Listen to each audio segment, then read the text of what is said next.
Hi, everyone, and welcome again to our weekly word of empowerment. But before I go into the series, for those of you who have not yet purchased a copy of my book, please go to Amazon and get your copy. It's the evidence that demands your verdict, written by Dr. Anthony Powell. The book asks the question, Jesus or Muhammad, who is the greatest prophet? Please purchase a copy. Thank you. I want to continue from where I stopped last week. If you want to understand where I am heading with this, please visit my YouTube channel for the latest episode to get the connection to the main points. This weekend, I am sharing on the fifth point, don't overcompensate to seem non-racist. Now, when you first learn about racism, you might sometimes be struck by the need to prove how open-minded you are to the people around you. For instance, you might act overly friendly towards a person of color so they know you are totally not racist. This kind of behavior, while not as hurtful as open racism, isn't quite the answer either. It can still make people of color feel like you are focusing on their race. And it will be harder to make a genuine connection with them if you are not being completely authentic. Try not to worry too much about how other people see you. It's a lot more important to actually become anti-racist than whether you are perceived than that. Speaking out openly against racism. Listen, being silent in the face of obvious bias or discrimination can send a message that you support those actions. You don't necessarily have to seek out and contradict everything racist in the world. But if you are witnessing racism in front of you, speak up to stop it. Now, this might be uncomfortable, especially at first, but allies can be a powerful asset in the fight against racism. For instance, you might say something like, I am not sure why you feel that way, but I completely disagree. Look for ways to challenge racism in institutions as well. For instance, if you notice discriminatory practices in your school, workplace, or community, call attention to them and fight to have them change. To help encourage large scale changes, you might join anti racist protests or support anti racist legislation.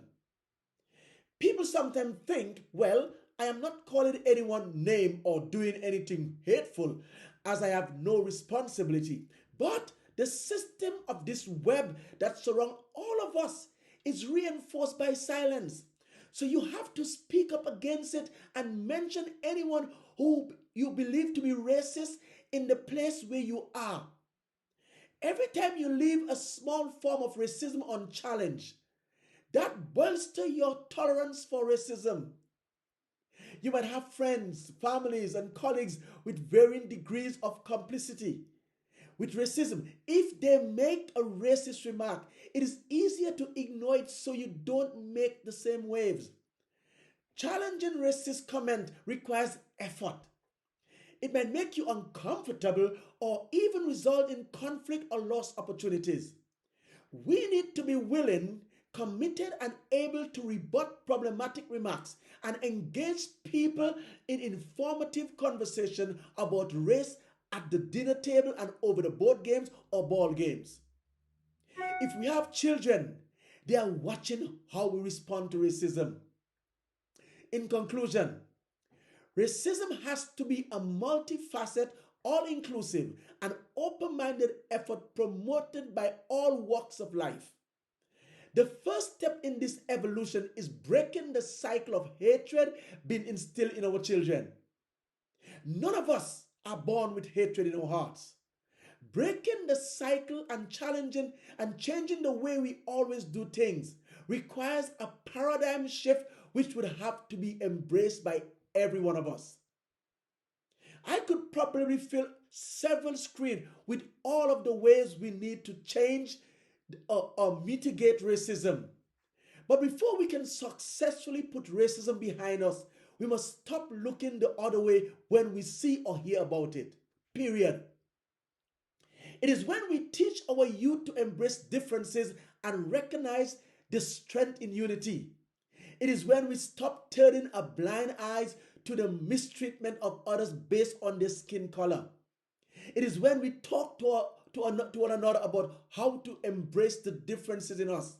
It is when we hear, listen, and understand the need for one another as human beings, regardless of any label. Obviously, this is not something which happens overnight, but anything worth having, it's worth working hard to achieve. It's about time we all work a little harder to bridge the gap and end racism in our community. Please visit my YouTube channel to get the connecting videos and let us all do our best to stop racism. This is the end of this series. Don't forget to subscribe to my channel and leave a comment. I would love to hear from you. And to those of you who have followed me for the past few weeks on this episode, thank you. And if you have not yet subscribed, please subscribe. May God bless you.